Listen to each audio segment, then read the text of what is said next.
these amazing patrons. Extra special thank you to guest lecturer patrons Brody Harris and Lance Albertson. Thank you for your support. Enjoy the video.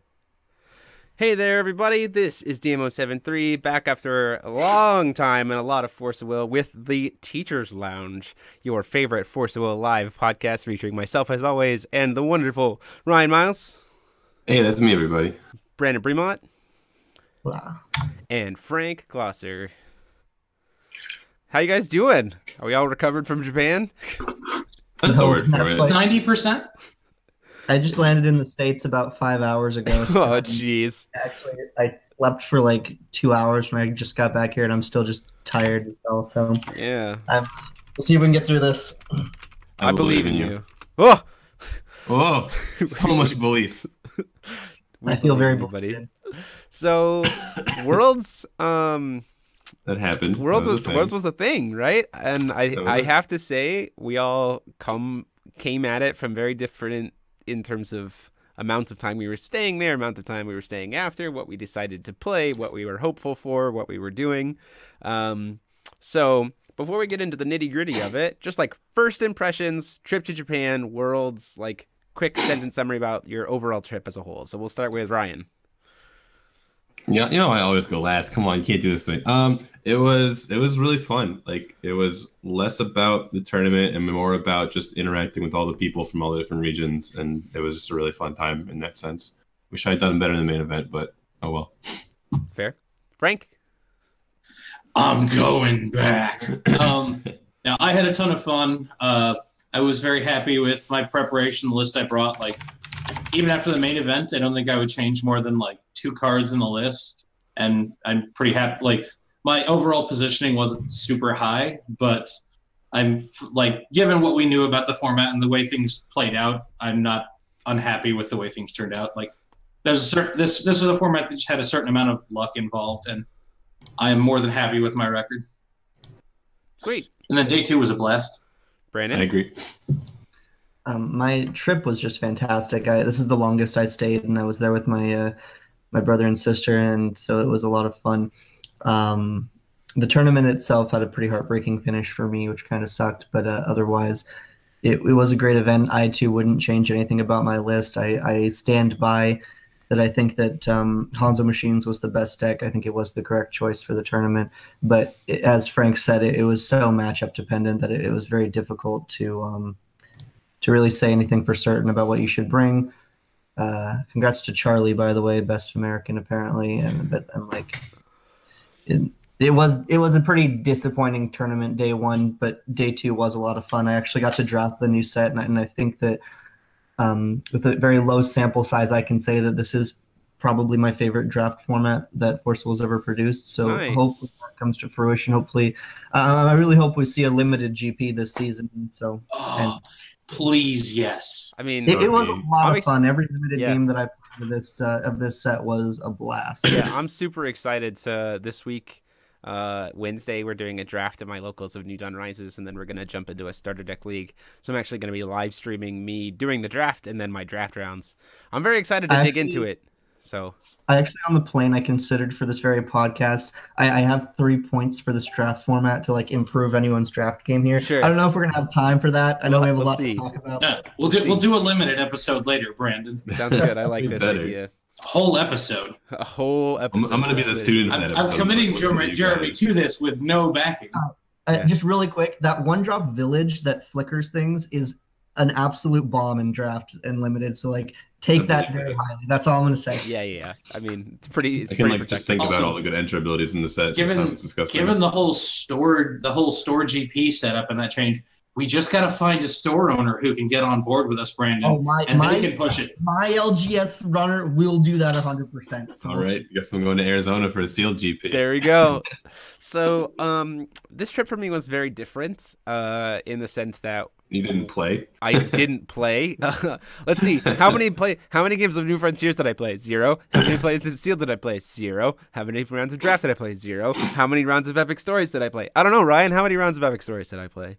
You played a couple rounds of Epic Stories. It was a good time. I played a couple with you too. Yeah, I concede that Frank is just superior to me in that format in every way. I can't beat Frank that. I'm just dirty really politician. experienced. It's just very I'll get there someday. But so this was my shortest trip to Japan of the 3 years that I've gone. So I arrived at Friday and at like 3:30 p.m. And foolishly, even though I have been to Japan twice, the instructions for the Worlds information tell me that I should take the bus.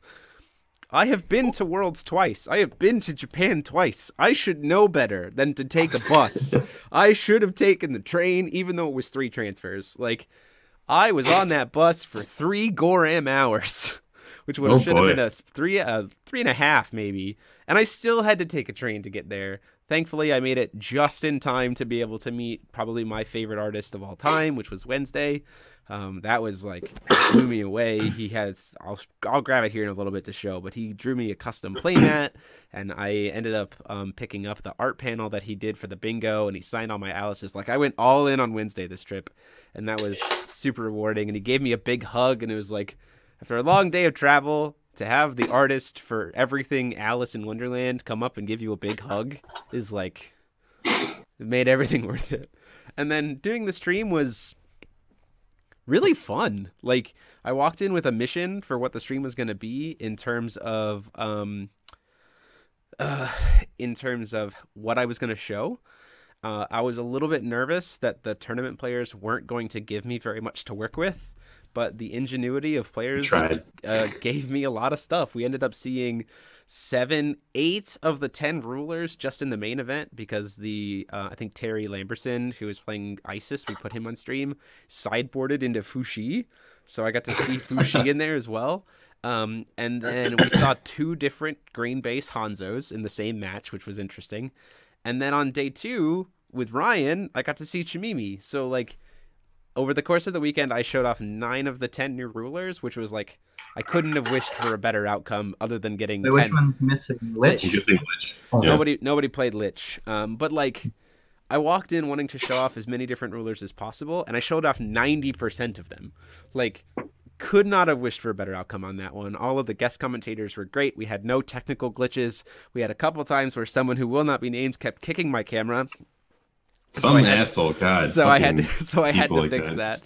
But like, it was a blast. In day 2, I had a lot of to day 2, I had a lot of guest commentators come on, which was awesome because then I got to go socialize with people and hang out, and then I left. I got to have a lunch meeting with AG and Jeff on Monday when everybody else had gone. So I got to like sit down for dinner with the CEO and have a meeting, and then get on the train and go back to the airport and come home. So it was a whirlwind trip.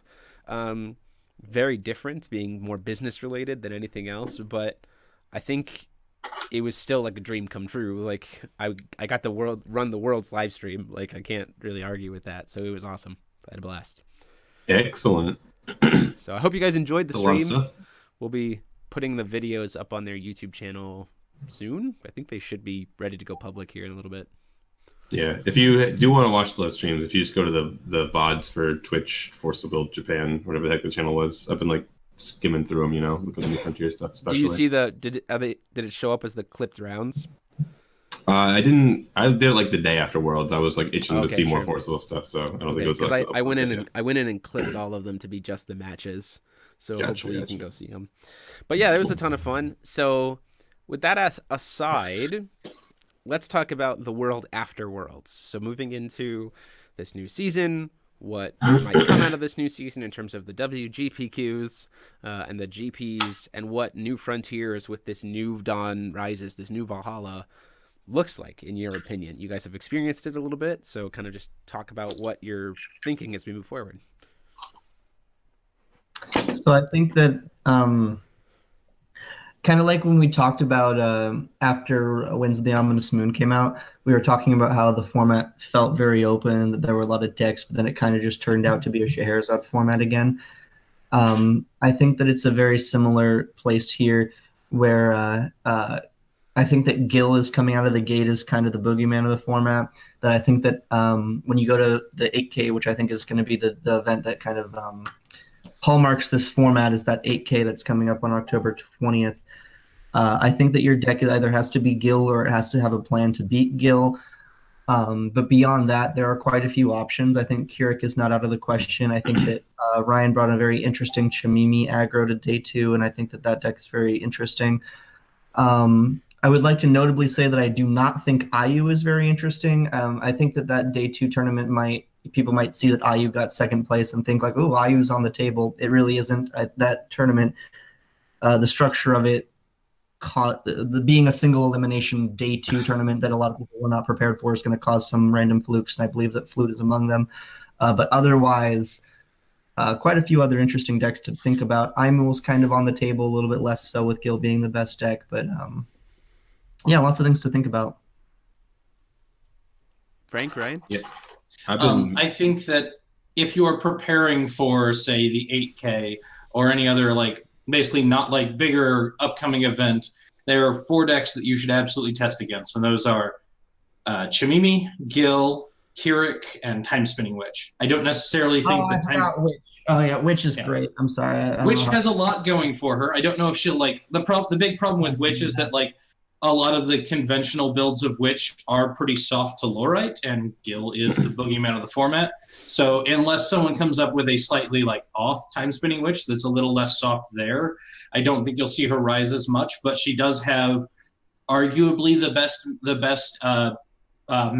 will in the format. Like between the 1-drop statue and the 2-drop statue, both of which replace themselves. So even though they can adjust your tempo a little, they aren't costing you cards. And they set you up to just play actual multicolor stuff.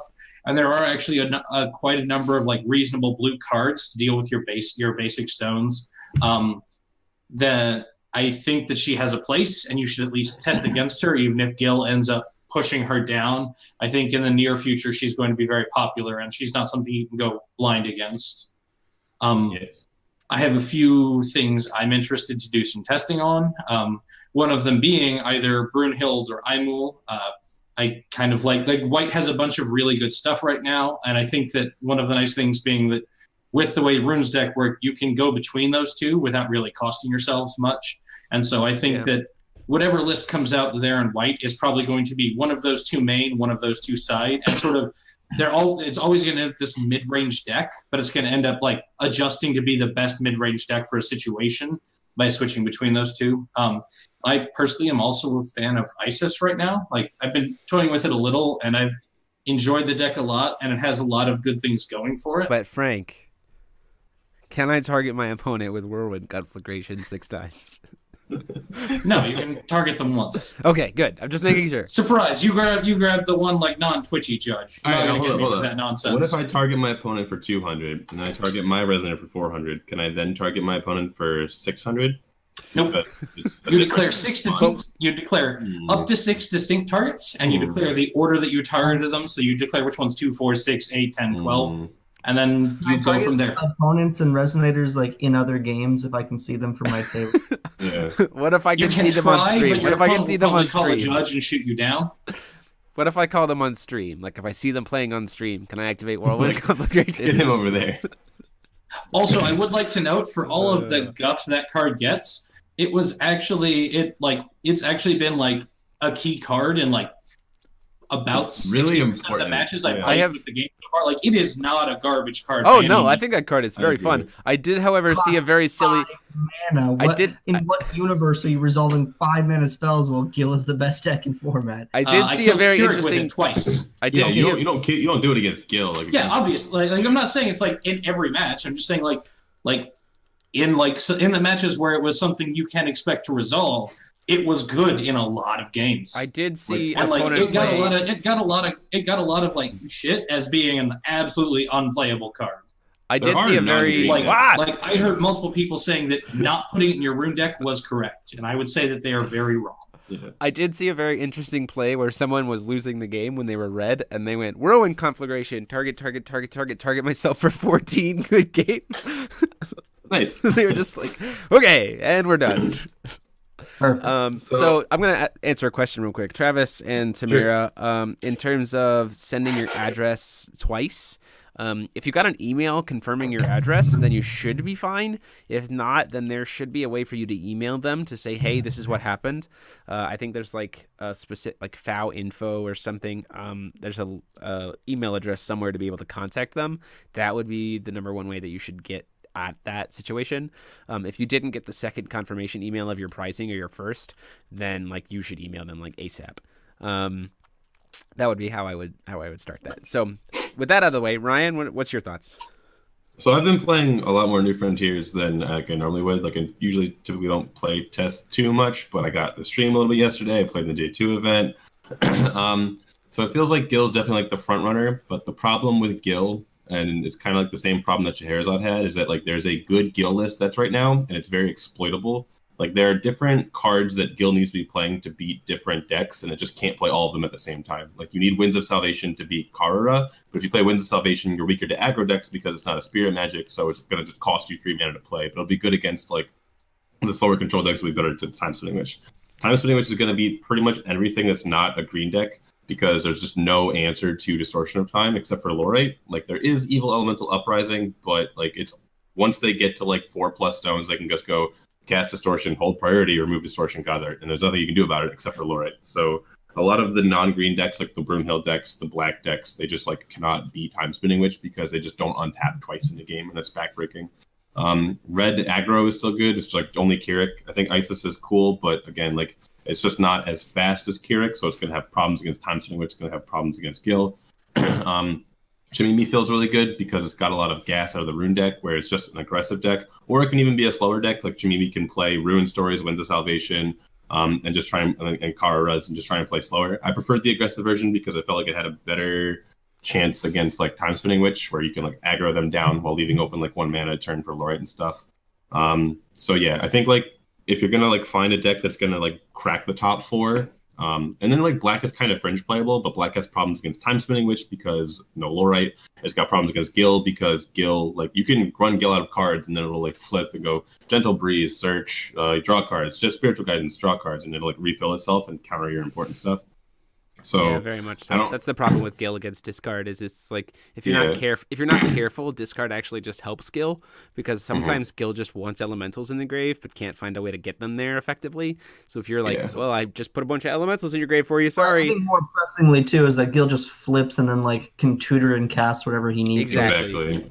But black is pretty good against Keurig, I think. Like there's a lot of removal in black, and like you can also play pretty aggressive creatures in black. So I'm actually like really confused about what black is even beating. Like it won't beat Witch, it won't beat Gil. It's and everything that's not the top 4. It's like the like if you're trying to play like a grimy mid-range deck like Pandas, like Lucifer is just gonna clap your shit in like 10 ways to Sunday, and there's just nothing you can do about it. But it doesn't beat any good decks, is what you're saying. It just like I think it beats Keurig. I think it beats Keurig. So I have a question in regards to Dark. Traditionally, I'm sorry, what, Jeremy? Sorry, I said in regards to that conversation with Dark, Frank, you were talking about a tech for Darkness to be able to deal with Witch a little bit more effectively in the form of Time Reversal. Did you get to a chance to like test that out? What was your thoughts about it? Did it help?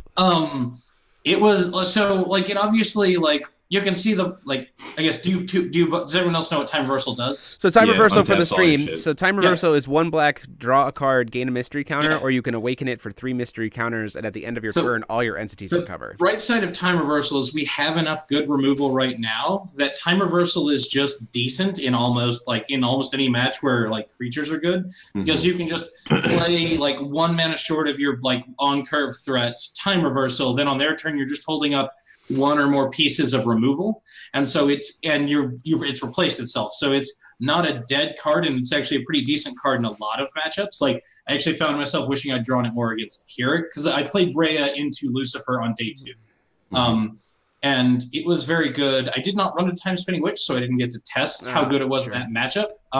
But it was definitely a card where I wanted to get multiple in my main deck, and at that point, it is possibly viably a way for you like that. Is a way for you to get an in against Time Spinning Witch. I also think that if you want to play black right now, like this is just from like my initial playing, I actually think starting out as Rhea is correct, and you side into Lucifer in like specific scenarios. And I don't necessarily mean that you're playing like a Rhea deck. You're just playing like the same like grindy, strip their entire hand, kill everything, and eventually kill them. I mean like you're a Rhea deck that is hitting them pretty hard and simply using all of the cheapest, like almost nothing that's not a creature costs more than 1. The only one that I had was Life Severing Blade, and that eventually becomes 1. Right? Yeah. And so the idea is that you're instead getting very proactive with big flying threats functionally, and then you're using 1 mana interaction to maintain tempo, strip key plays to make that pressure close the game. Yeah, I think I completely agree with that against like everything that's not like the top of the tiers, right? Because like Gil doesn't need to stick creatures to win the game. It's just gonna like make sure you can't cast anything and like just. Well, but with Gil, your actual goal is to go underneath them. You're like you have 1-drops, you have 2-drops, you have like good 3-drops that are resistant to a lot of the removal right now. Your goal is to actually just pressure them and kill them, like, and then your top end is Rhea as a 12/12 flyer. I don't know if it's good enough, but it's yeah. So like I'm thinking about the matchup, and like Gil just like beats Keurig because of Arrival of the Hero and the absurd amount of life gain. So if like Gil will stabilize against Keurig, then there's like no world that exists where a deck that's like got 8 removal spells worth of dead cards is ever gonna like be able to like just aggro down Gil. Even Chamimi, like where I'm just playing 1-drop, 1-drop, 1-drop, 1-drop, 1-drop for like 4 turns, had such a hard time to beat Gil until I just went Master Rune to win the game. Like Gil just. It feels so disgusting in its ability to stabilize that I'm just not sure that like any pretend mid-range deck is going to be able to even like come close to aggroing them down. It's definitely a battle of the controls, I think, at least at the beginning here of this format. For most, which gives room for aggressive decks. I don't actually think that Gil is unbeatable though. Yeah. So the deck I played day 2, it was a Gil targeting deck. I played Chamimi Control day 2, which it shared like 11 cards in common with Ryan's deck. I mean, like it was like a completely different deck. Played 4 Ruin Story, played 4 Karura main board. I think that Gil in general has a problem with Karura. I agree. In the sense that like you can actually cast Karura with Counterspell up and hopefully get it underneath the Gil, unless they're playing Winds of Salvation, which my opponents weren't. But like if they do start to play if they do start to play Winds of Salvation, then suddenly they're weaker to other decks. So, you know, it's a big circle. But my Gil matchups, I played 2 of them, and they were both very easy just because they can't beat Karura, and they have trouble with the Elephant Rush if they don't hit black tiers. And so Gil is exploitable, but it definitely it like Scheherazade. It has the problem that Scheherazade had, where it has such a high deck consistency that it will just adapt to anything that is supposedly beating it. So you really just have to be one step ahead of those Gil decks. I think Gil, though, is a little bit easier to stay one step ahead of as opposed to what we came out of with Sherry, though, which is nice. So. Can be. I'm not sure, man. I'm not sure. Like, the Lorite problem, I don't think Lorite's a problem. I think Lorite and Gil is a problem, where that card gets cast like Infinite 15 Gils. goddamn times. Infinite Lorites. It's fine. Yeah. And on top of, like, the Spirit Magic, like, the Blue Leaf. Lorite's a problematic card. I don't know if I'm, like, able to say it should be banned, but, like... It definitely puts a very awkward stranglehold on the format. But then again, I think that if Lorite didn't exist, then Witch Distortion at a time, right? Yeah, Witch would just be the uncontested best deck. So at the same time, like it's kind of nice that Lorite exists. So yeah. Like, it's all about weird balance. Even a lesser extent than Witch, like I know some people like Ayu, but I think Ayu is a deck that should never be consistently doing too well. And Lorite is one of the simplest checks on Ayu. I will say that I think Ayu is actually like another good like litmus test for like just being a good deck, because it will beat almost everything that isn't green. Like the combination of Lorite and Scarlet's Agony is just gonna like lock down Ayu out of like her power turns every time. But if like you're not a green deck, like those are the 2 most powerful answers, and those are actually like the only answers you need to beat Ayu. But if you're not green, you have nothing. Is red not fast enough to just beat Ayu? Does Witch like locking her out of 2 recovery steps not good enough? Like, I mean, I'm just like looking at these Ayu lists, and maybe I'm just like not understanding how to play Ayu. Maybe I'm just like my peon brain does not understand Ayu. But like, I'm looking at this list, and I'm actually really confused about what it beats. Like, it doesn't. I think it does outspeed Keurig. I don't think it beats Time Spinning Witch though, because of Distortion of Time. Yeah, I think now with having less access to dual stones, I think Time Spinning Witch has a significantly stronger matchup against Ayu. The problem was that like against Time Spinning Witch before, when she had access to multicolor stones, is like she didn't really need too many stones to just kill you, because a lot of her stuff is just get to 2 stones, flip Goddard for a Resuscitating Will, dump a bunch of spirits, kill you. And Time Spinning Witch was like, well, yep, that was fun. Like, I can attest. Like, my IU opponent had 2 stones, one of which was the light vapors, white blue, and one of which was not light vapors. And I locked him down for 2 turns in a row, and I was like establishing this solid board presence, but I didn't have what I needed to stop the God Art. And he was just like, cool, I have 1 stone up, I have 1 white, dump a bunch of souls, God Art for Resuscitating Will, swing, recover, swing. And I was like, okay, I guess we're done. Like, yeah, but without having the access to the dual stones, I definitely think that matchup is more sided towards Time Spinning Witch. The fact that Time Spinning Witch is like still a green deck, like it still plays 4 green stones, is gonna be like the problem. Like I think like Time Spinning Witch is gonna beat IU because it plays Lorite and can sideboard Scarlet's Agony. But like you as IU, if like assume that Time Spinning Witch didn't play Lorite, didn't have access to green, like as IU, you could go Callstone Pass, Callstone Pass, Callstone Pass, J activate, hold open 1 will, attack, soul, Resuscitating will kill you. Like you literally don't need to play a card, and Time Spinning Witch can never lock you out of the game because you just don't need to play a card, and then you flip your ruler, and then you kill them with the 1 mana that you didn't use to J activate. Like that would be the matchup. But because Time Spinning Witch plays Lorite, because it plays Fire Spell, because it plays Scarlet's Agony, the matchup's a wash. But yeah, I don't like IU. I'm gonna play green decks for the rest of the goddamn format and side deck for Scarlet's Agony because I never want to lose to IU again for the rest of my life. So I'm very pleased that IU got second at that tournament because I think it will inspire a lot of people to play IU and then inspire a lot of people to lose that 8K. Yeah. IU doesn't beat Gil, and Gil's the deck to beat. Of course not. Come on, guys.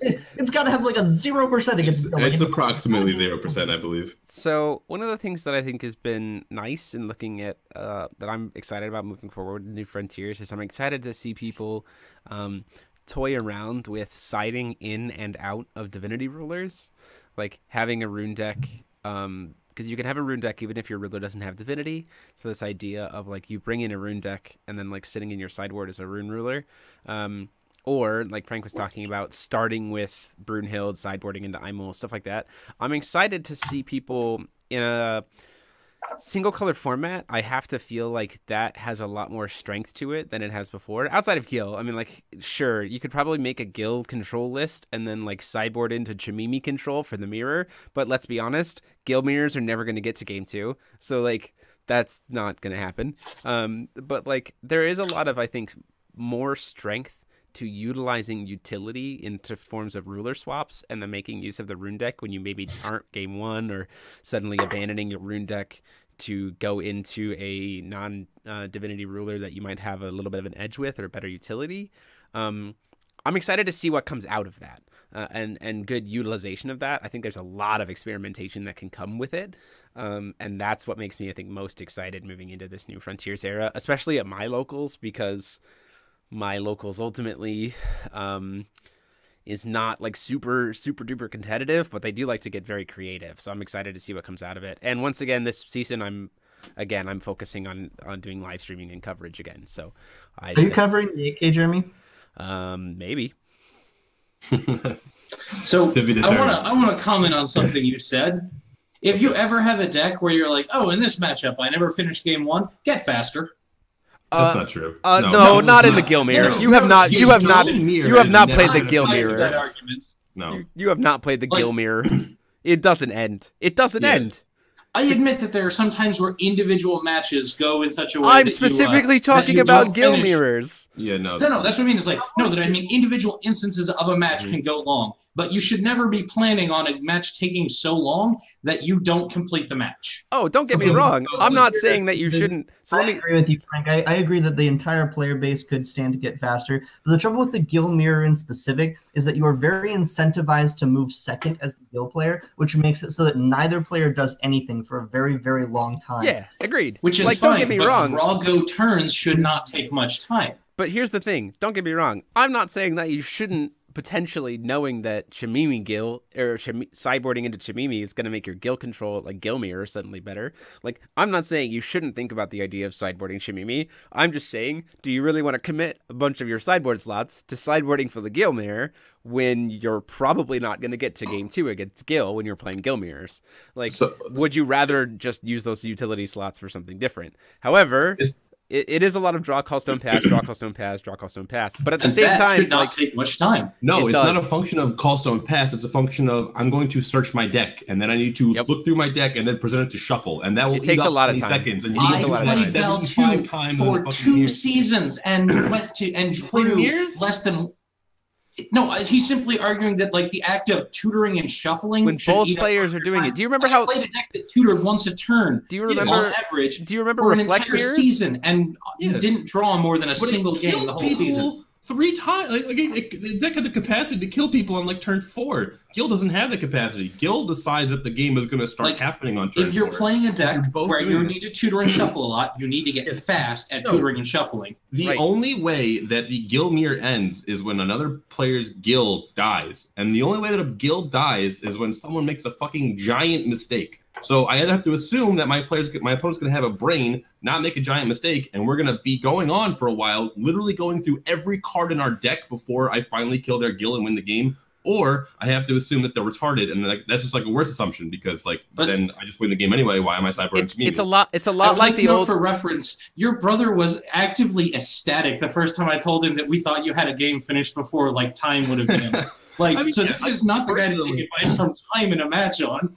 Yeah, personally, like I'm a bit of a more thinking player. Like I played Shamimi aggro, I wasn't going on a time that much unless my opponents were taking like 7 minutes to make their turns. But like I played Shamimi aggro against Gil in like round 3, and I decked this man out in 50 minutes because I killed his Gil. That was like that was how the game ended. This man was at 70 life against my aggro deck. The number of my Gil mirrors so I don't play very many Gil mirrors in testing because it's actually just an egregiously unfun matchup. But a large number of them go to decking. Like that is actually Exactly. Like you can't go through 40 cards when half of your deck is about shuffling cards back into your deck and expect that to end in 50 minutes. It's a lot like the old days of reflect mirrors before the errata, where both players are taking so many happening. Exactly. It's a lot of actions that take time on both players' sides that happen during both players' turns, and so it just eats the clock. Like you can be very, very fast, and it still eats the clock. It's just the thing to consider when. So if you're playing Gil, please practice getting fast, but recognize that your mirrors are going to take a lot of time. So like you are going to want to be cautious. You are probably just playing a 1-game match, which is a little unfortunate, but like that's not unheard of in Force of Will. So that's just something for you guys to take away from this is like Gil mirrors. Like, prepare yourself for go back and watch the Teacher's Lounge where we talk about staying hydrated and eating fruit because, man, are you going to want to stay energized for those Go back events. to the episode where we talked about conceding game 1 when it wasn't over. Don't do that. Don't do that in Gil mirrors. You'll never win game 2. Yeah. Yeah, so that's just some stuff to kind of consider, I think. I agree with you guys that Gil is definitely shaping up to be kind of, like you said, the boogeyman of the format, but I definitely agree with Ryan and with Brandon in the fact that he has a lot more card packages that are not so all-encompassing that, like, he is a little bit easier to, like, tweak against. Like, he is a little bit easier to exploit. And I think that we've... Ryan was saying that like Gil just stabilizes against Keurig, and I think that in general, like he can. I don't think that's a guarantee though. Like I think that Keurig can still go under Gil, which is it's going to be one of the ways to exploit him. I also think that like having lost greenstones and stuff, we're gonna have to it's gonna take a little bit. Like we might not have seen the best Keurig list yet. Like I agree. Like I there's a lot open. There's a lot to be discovered. I think in this format still. And like Red did get some very powerful new cards. Like I saw a lot of the Keurig lists that just kind of looked like ones from last season, cutting the green stuff. And like I really think they should at least be like trying out like I was playing with like not in Keurig obviously, but I was playing with what's his name, Shen Gongbao, the Taoist. Taoist, yeah. And that card was like that card was just delightful. Like especially since Keurig's 1-drops are already accidentally beasts. You can play it as a 7/7 with swiftness on turn 2, but then also it's just functionally also a 3-drop that brings an extra body with it. Yeah. Do you play the spell with that card, or do you not bother? The Heaven Sundering Dragon or the Thunder? Like the list I was playing, I put in 1 just because I didn't have any copies of Callous Blaze on me, and I didn't regret having access to it. So like I wouldn't be surprised to see someone have like a 41st card like greedy like toolbox target, but I don't think it's necessarily correct. Your card doesn't do anything. What do you I don't know what it kills. It does kills have Pygmy Hippo. uncancelable. It kills Pygmy Hippo for 1 mana. Pygmy Hippo is the best card in the format. Hey man, I saw Pygmy Hippo putting in work. So I have just received confirmation that I have a very exciting announcement. So we mentioned this 8K event. So here's what I want to tell you guys about this 8K event. So Svetlana and Games and Geek are putting on this event. It is the first major event of the season. It's going to be huge. I think it's October 20th and 21st. Cash in pocket. Northfield, Minnesota. It's going to be super exciting. I'm super hyped about it.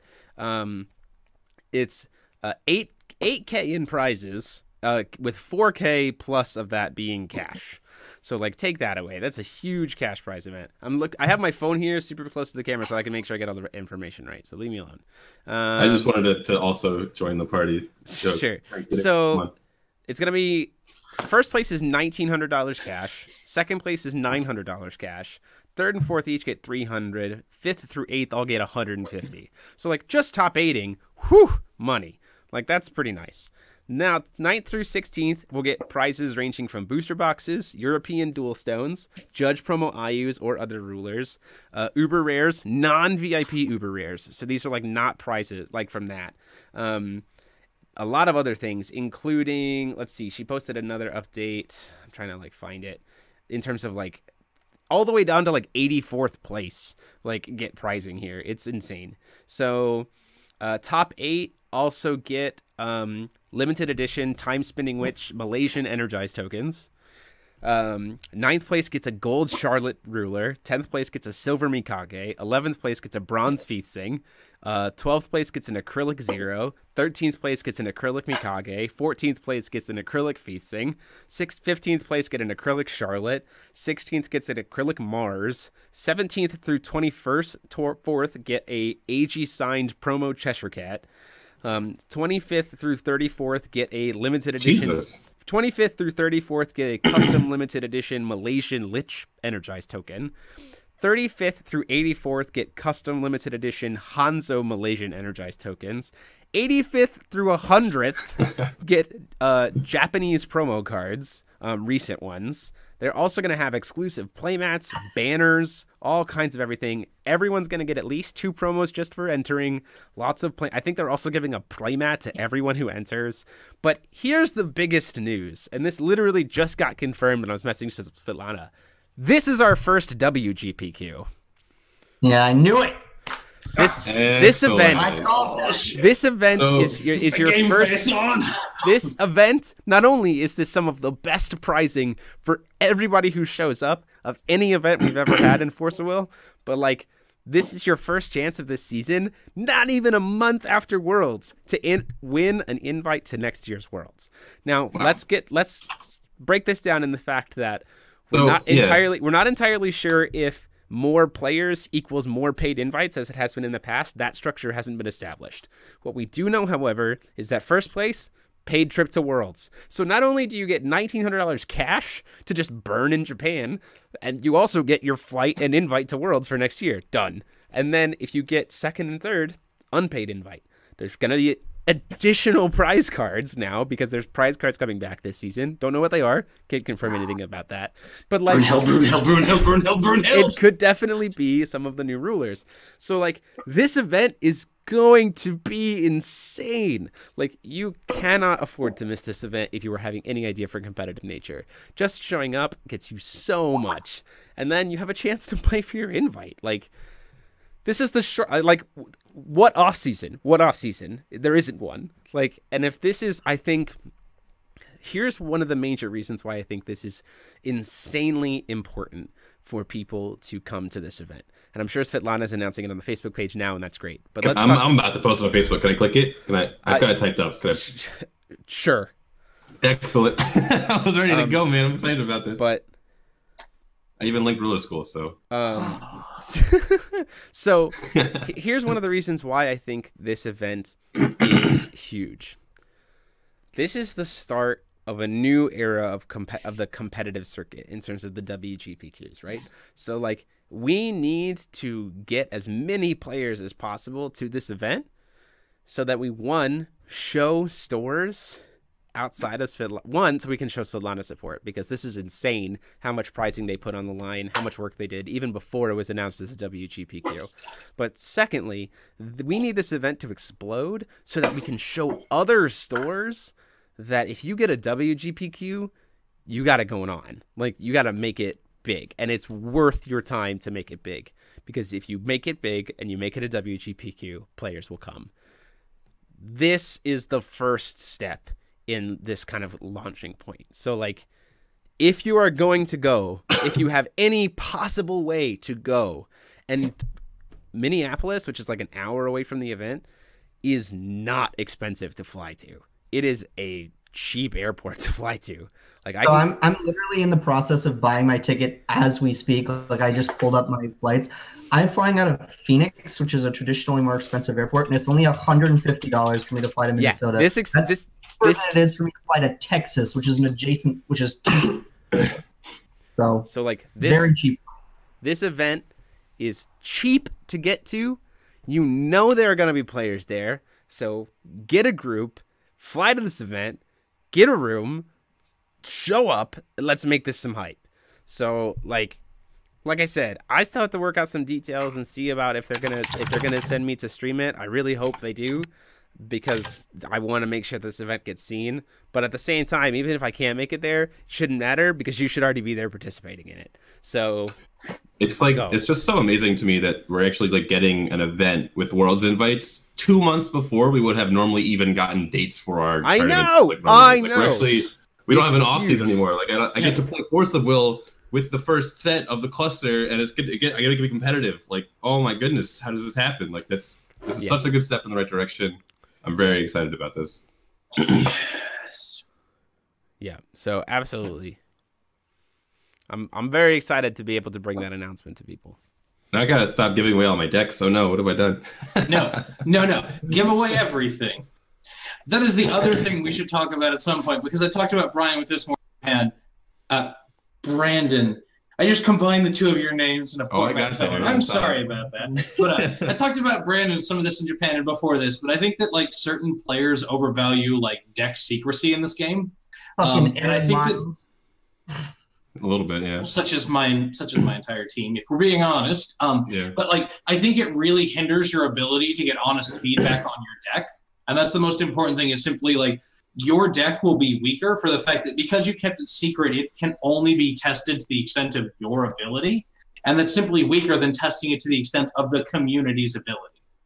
So I will argue somewhat for deck secrecy, because I've played some piles that like just need to go under the radar, or else they get worse. Like Null Page, for example. Like, if people know that I'm sending Zach Tuffer to Denver on 4 Null Page, or just like, maybe I should name deck more Lorite, and then as soon as they even know it's in this deck, it's like worse.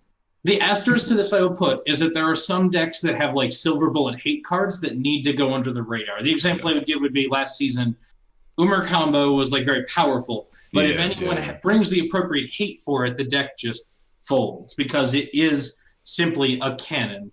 And so there are like that specific style of deck, but that's also the style of deck where you're not really concerned about what your opponent's doing. You're simply trying to do something implicitly powerful and catch them off guard. But that's also a very rare subset of decks, and people like treat way more decks than belong like that. I mean, personally, I do a lot of secret testing. Like, right now, the format's kind of open. I just like to like get a bunch of ideas and just like field the community's opinions on like whatever it is that I'm brewing. But as events get closer, I'll tend to lock up. And I do agree that it's not usually a good idea. I'm just like aggressively confident in my own ability to like better know what will be good than other people, so I don't really value other people. Like, I'll get like my team, my personal testing group, but I don't want it going around the community. I just want my opinion. I want like some people to bounce it off of, and then I want like immediate feedback. And like, I'm just like, I have that much of an ego that I think I can do that, which is why I end up keeping a lot of stuff secret. But I do agree that I think like the Silver Brawls is like the strongest argument for most people. But I did not mean to like hijack the whole podcast. No, that's fine. I honestly think that's a discussion we could devote half or full of one of these sessions to. Brandon, you have a plane ticket a yet? different time. I'm sorry? I said, Brandon, do you have a plane ticket yet? I'm still currently working on buying one. I'm gonna wait till after we're done. But like, So this is kind of a good tangent. I want to buy it right now because I didn't know for certain whether or not I was going until just now. So now I'm like, oh, need to buy this ticket. Like, and for anyone who's kind of on the fence, like I don't know if this counts as motivation, but like I live close enough that like I can technically drive there. Like it's an 8-hour drive, but it's too late for me to get days off. And if like worst comes to worst, I'm gonna drive an 8-hour drive, arrive there at like midnight, play the event, and then drive back and arrive back and do 5 hours of sleep before you go to work at like an early person schedule. So I definitely have to work on the Friday and the Monday afterward. So the ticket that I'm getting is actually 11 o'clock Friday night. It'll arrive at 7 a.m. on Saturday. And then I'll go get from the airport to the event somehow. And then I'll be leaving Sunday night. And then play 7 rounds of Gilmires. Okay, I'm following. I wanted to show something to people. And I'm going to leave at 10 p.m. on Friday, on Sunday, and then get home at about like 5 or 6 in the morning on Monday, and then work. Like this sort of like early event can be sort of hard to get your schedule like work to get it working. But like I can say from going to Atlanta last year, it was really worth it. Like just from like what I felt from the players. So like I was the head judge for Atlanta last year, and that was one we had about this amount of time. Actually, I think we had like maybe 1 week's more notice than this for Atlanta for like when we got the schedule to the event. And like everyone I saw there seemed to be just having a great time. Like Atlanta was probably one of the most like exciting events I saw all last season. And like some of that's going to come from the format, and then like $90 Atlanta had Uber some like ride. breakout decks and like reasonably like back and like at least some back and forth format since it was pretty unknown. But that's also what we have right now. Like we have like Gil is the big bad, but it's not like no one has, at least from what I've heard yet, no one has definitively proven that he's unbeatable. And so like this could be your chance to like either break out with the Gil deck no one saw yet, or break out with some deck that like you find that like actually beats Gil. Yeah. And so like this sort of unknown format is very exciting, and like this sort of first event of the season is also going to be very exciting. Yeah, very much so. So I do want to show something real quick. Those of us who were at Worlds had the opportunity to purchase a random of the new 10 Malaysian will coins. It was a grab bag. Thankfully, I was also blessed enough by the Malaysian guys to get a set of 10 to use on the stream because we wanted every ruler to have a coin. So I wanted to show you this real quick. So this is the Hanzo coin. Right here. He's super adorable. Ooh, stop Brunhild, put it away. So here's the Hanzo coin. But let me make something test up. So that's the Hanzo coin, and this is the Lich coin. So these are the coins. The Lich coin is fire, I'm not gonna lie. So these are the 2 coins. No, Isis is fire. I say this. Look at his hands. And I say this. They're on fire. I say this for one reason. So these are coins that that you could get at Worlds, right? So you had to qualify for Worlds to even have a shot at these coins. If you go to the fight to get the one you wanted, I spent 2 hours hunting down a Brunhild. By the way, if you go to the 8K, the coins they have are different designs than these. They are designs that were exclusively made for this 8K. Like I was talking with Alan about it. Alan and the Force of Malaysia guys. They made exclusive designs for the 8K. Like, so not those ones that you're telling me? It's not these 2 designs. It's different than these. So, and don't get me, and that's a cool prize that you get from 35th to 84th. Like, what? Like, that's nuts. Yeah, the prize payout for this event is actually just ludicrous. Like, it's like insane. Top 16 get a prize card. Like, top 16 get a prize card on top of the WGPQ pricing. Like for reference for how insane that is, geez Louise. Worlds is literally the only event the entire last season where I saw anyone outside of any established player care once they were knocked out, and I saw almost every established player fight until they were out of top 16 at Worlds. Yeah, absolutely. Like the pricing in this event, if this becomes the new standard, and don't get me wrong, obviously Svetlana this is probably like above and beyond. That was why I was like prefacing it by Svetlana and her store have been pushing Force of Will insanely hard. So like it's really awesome to see them get paid off for having this WGPQ, right? But like if stores bring that level of hype, bring that level of excitement, put in that groundwork, and bring it to a WGPQ, like we need to support them by going and like think of what it means for the future of competitive events in terms of like just the sheer like expected value and hype of just going. Like you need to go. I will add on to this. if Frank doesn't want to go first, Frank can go first if he wants to. And this is immediately after not only a rotation, which is always sort of a good point to get like new players in and get them excited about the game, because the requirements for as far as their card pool they need to get to dive in is the lowest it's going to be. But also this is immediately after the new structure decks, which are, I think, I would say arguably, but also almost definitively like the best new player friendly product I've ever seen from a card game. Like, I've been playing Magic for a few years now, and like gotten people into Magic a little bit, and gotten a few people into Commander specifically, and like, prior to these decks coming out, I would have argued that like the Commander precons are the best like new player product ever built, and I would actually like consider the arguments that these are better than Wizards like Commander precons as far as something you can give to a new player to use. So I just got confirmation again from Svetlana. So it's first place is a paid, second place is an unpaid.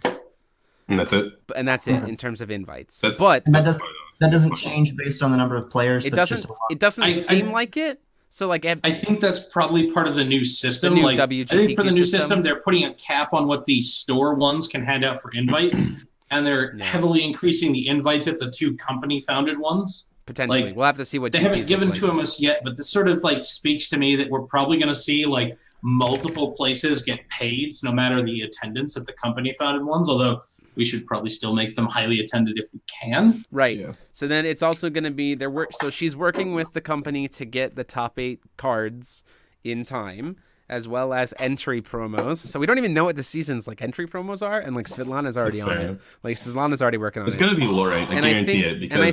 And I think what I've heard is that playmat production is going to be handled a little bit differently for these events, in the sense that potentially each event might have its own playmat. Don't confirm that. Don't confirm here first on Ruler School. Jeremy, I can't confirm it, but I'm way too hyped about it. So I don't know what that looks like, but in a sense, I heard some mumblings about maybe that was a thing. I'm not quite sure, but like, hopefully that would be hype. That would be hype, because that'd be something I'd be willing for. But like, she also says that if the company can't get them to her in time, she will throw even more stuff into the prize pool to make up for it. Like, would she be able to just like mail them afterward? Like, I imagine she probably would, but like, even as a makeup to the top 8 players, she will throw even more at them. Like, go to this event. Like, I'm not trying to like devalue this at all, because this is like insanely value. Like, this event, I am just so grateful to Svetlana for putting this on. But like, how is she profiting off of this? I don't think she is, and I think that's the point. I don't think she wants to.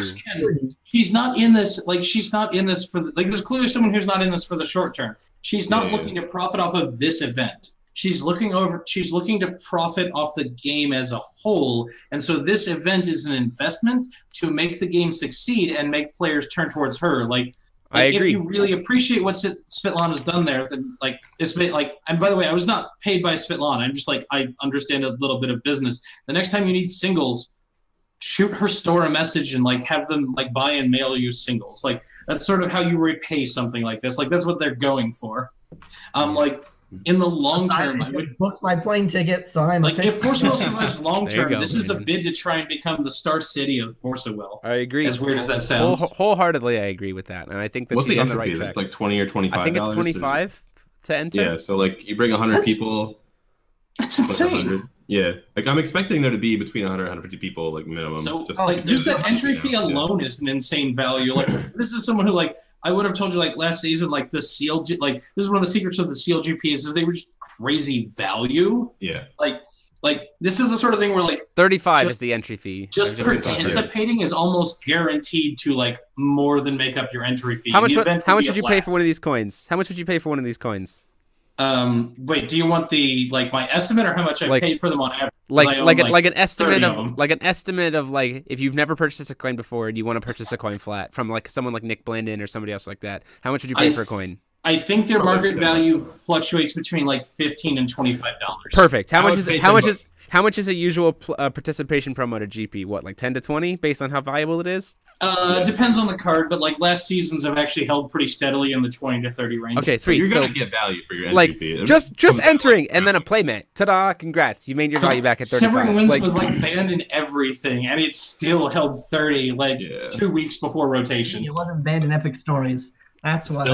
You're not wrong, and I don't really have a reason to do so. Like, so I do want to I on here. Yeah, a lot of like the people like that go to Grand Prix are kind of terrified by like the American professional juggernaut orbit, which is like the top echelon of people that continuously top every single event they go to and like ID their friends into the final rounds, and it's like always the same people you see in the top 8. Like, so the top 16 prizes of this event are insane. So even you always see like a bunch of different names in top 16. So even if you've never been to a Forceful event before, like if you know what you're doing, you have a good shot at making top 16. On top of that, finish.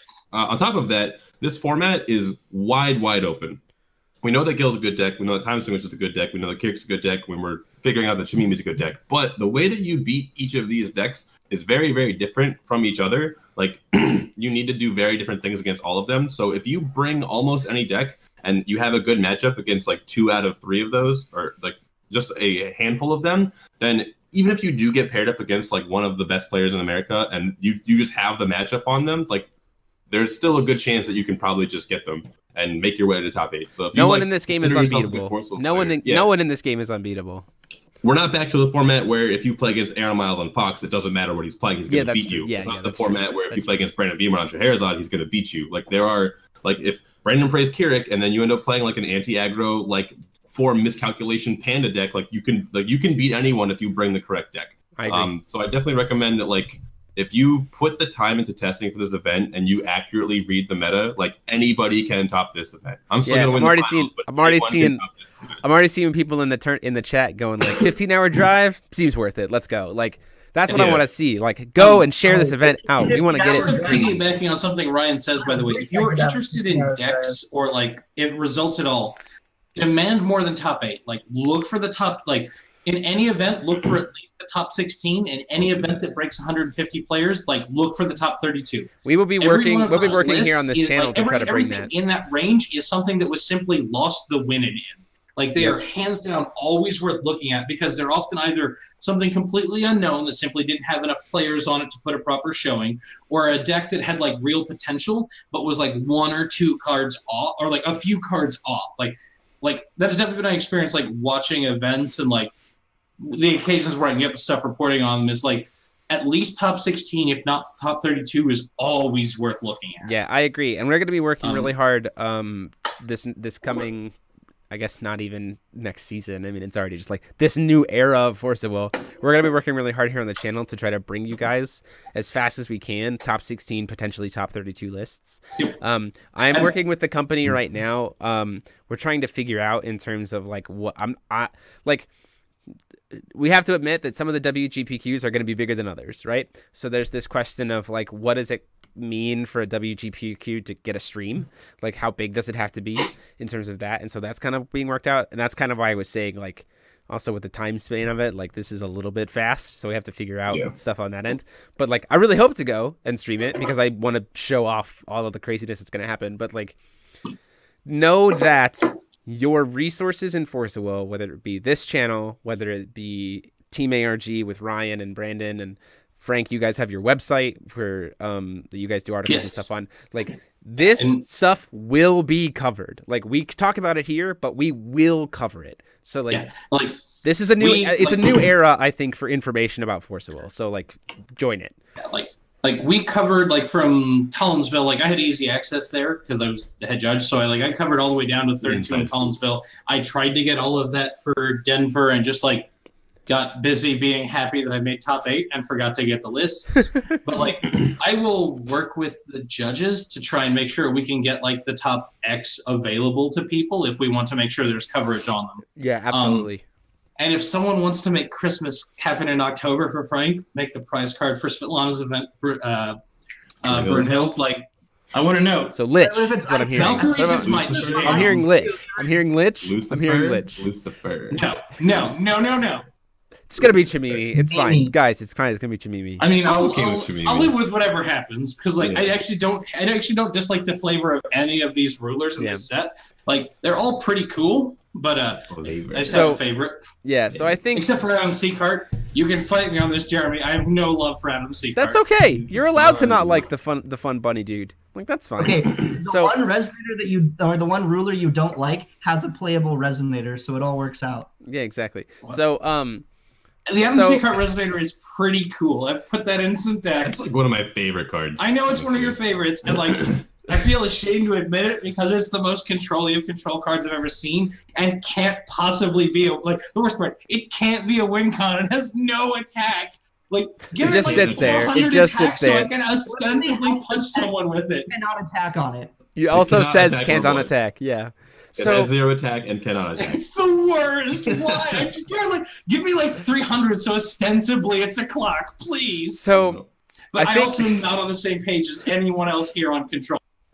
So I think with that we've kind of reached the end, I think, of our talking points for the evening, and we are coming up at the end of our hour. It's been wonderful hanging out with you guys again, and it's wonderful talking with you guys again. We have to get him to bed so he can recover. So we have to get Brandon to bed, but I did want to show some things because a couple people were messaging me about it. First off, Dennis P in the chat, huge thanks. Yes, please go like the stream, like the channel, subscribe, hit that little bell so you get notified when we go live. Check us out on Patreon and the spread shirt and the Kickstarter and the Inks Gaming for the Ruler School playmats. But I was messaged to show off the stuff that I got from Wednesday, so I just want to show these off real quick if they can show up. So this is his print that he made, the Wednesday Alice print. Huge thanks to Marco Ferlito for letting me pick that up off of him because I wanted to have it. And then this is the playmat that he drew. Oh, are we showing off stuff from Japan though? Because I won. No, just this one. Whoa! It's right back here. This is undefeatable. No. And then I also have to say a huge thanks. Hold on. I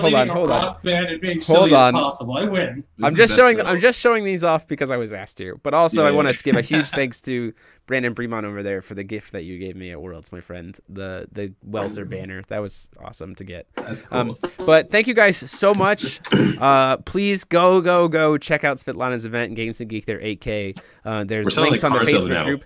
Please go to Svetlana's 8K event. Come say Sunday. Yeah, come say hi. We'll be there. Most likely, most of us. Sunday. They will all be excited. I will be terrified. Yeah, it's going to be a good time. And we will catch you guys next week for the Teacher's Lounge as always. So thank you guys so much for watching. And as always, this has been myself, DMO73, Jeremy Franklin. I've been joined by Ryan Miles. I'm going to hijack this real quick to make an announcement. I have a deck building challenge tournament. Announcement will be next tomorrow. It'll be an online tournament. And if you play in it, there will be prizes. That's like the last thing I'm sorting out. The format is going to be every card in your deck has to have at least 2 will symbol skills in its casting cost. So think about that over the next day before I make the official announcement. But I'm Ryan Miles. Sounds good. Hold up. If we're hijacking stuff, then I will do my absolute best for every week from now until Svetlana's event to be a different crew on Friday, like on the Team R&D site. And I will do my best to make sure these are all decks that I would not be like sad, like I would be considering playing myself. And then that is not a high bar for you, though. Brandan Bremont. All right. While we're hyping things, I just want to encourage you really quick. If you have a locals that you go to consistently and they have product, I encourage you to try drafting this format. It is an extremely good draft experience and it is an extremely easy draft experience, and it's something that supports local stores because it gets packs opened, it puts product into the community, and it helps grow your local scene a lot. So not only is draft the most skill-intensive and most fun that you can have playing Force of Will, it also in of itself supports your locals and grows your community. So I really encourage you to try it. Absolutely. If that's something. For what it's worth, like I didn't get to play any draft at Worlds, but I got to play a good bit of sealed, and like as balmy as sealed can sometimes be, I actually watched someone like just be too tired to win the game, but actually win the game versus what looked like a constructed Knights deck with just like some black-red shenanigans. Oh, I'm talking like when I say constructed, I mean like this person in their sealed pool pulled 2 Lancelots, Vivian, 2 Sky Round, and 2 Azazel.